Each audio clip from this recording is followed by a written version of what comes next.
can they even tell us what the weather is going to be like tomorrow, later today, next week, if they haven't even experienced that moment? They haven't even experienced that day to tell us what the weather is going to be. Isn't that something only God can do? My point is, the world, aka people who are working against God in general, have built these weather apps and news channels, news forecasts, whatever the case may be, to naturally get you to rebel against God. If you read that word, you're gonna know what I'm talking about.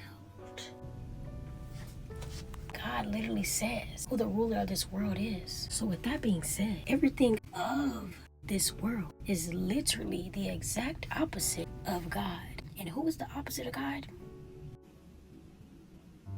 Exactly. The world says walk by sight and not by faith, while the Bible says walk by faith and not by sight. The world promotes things to make people feel a sense of security and assurance instead of promoting reliance on God, instead of promoting trusting in God.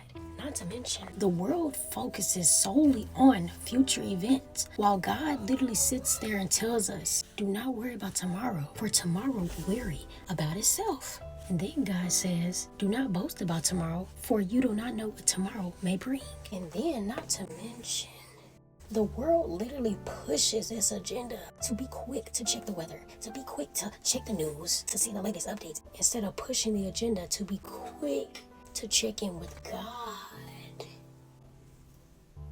Think about it. We check the weather or the news so we can be prepared for that day on what we should wear, what we should do, what we can do, what we can wear, where we can go, all of these things. Instead of us taking a step back and asking God, what should I do today? Y'all be so quick to ask the world and be so slow to asking God. And this is one of the reasons why God says, be still and know that I am God. Be still. And this is another reason why God says, trust in him with all your heart and lean not on your own understanding.